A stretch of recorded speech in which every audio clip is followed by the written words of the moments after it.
I decided to do my speech lab on teen pregnancy. Let's get started with a few statistics. 4 out of every 10 young women will have children before age 20. Half of those will have a second child before age 25. Children that were born to teen mothers are more than likely to have a child during their teenage years. I am a teen mother. I had my daughter at the age of 17, graduated high school at the age of 18. After high school, while everyone was making plans for college and going away from home and being away from their parents, I was at home with a child to raise.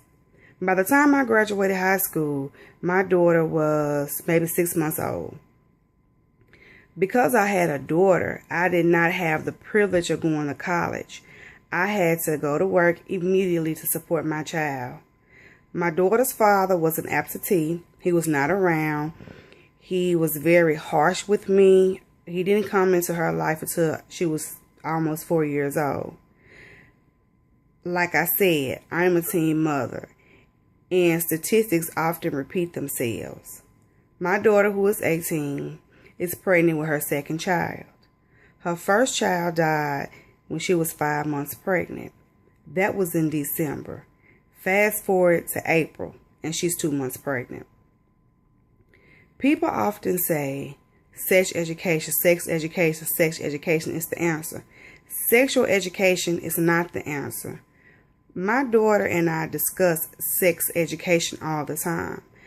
I tell my daughter what to expect and how to expect and things of that nature. However, all the talking in the world couldn't prepare her for childbirth. We're going through this thing with excitement and disappointment at the same token. However, it's hard for me because you expect more for your children. You don't want your children to follow into your footsteps. We also know that getting pregnant does not make a father stay.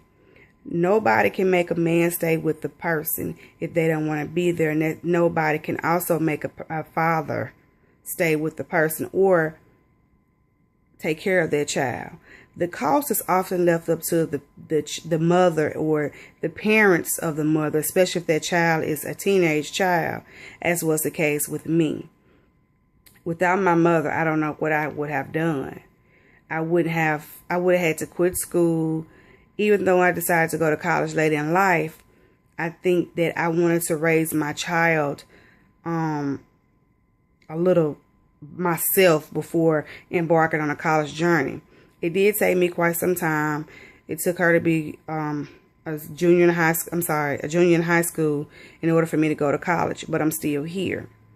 My daughter has subsequently thrown all her educational goals and plans out the window. I'm not encouraging abortion. No, I'm not. Please don't think that I am. But I would like for my daughter to do better and be better than I was. But history repeats itself. I think the best way to prevent teen pregnancy is by abstinence, which most kids do not practice that. And on the same token, most kids do not practice safe sex. If kids practice safe sex, then the pregnancy and sexually transmitted disease statistics wouldn't be high. Not to say that they go hand in hand, but in essence they do. You can get pregnant the first time, and you can also catch your first disease the first time. So yes, contraceptives are good, but abstinence is even better. I really wish that I could turn back the hands of time for my educational purposes, not to say because I had a child at a young age. But when I was in high school, it was more, probably about five other girls who were pregnant, and we have children around the same age.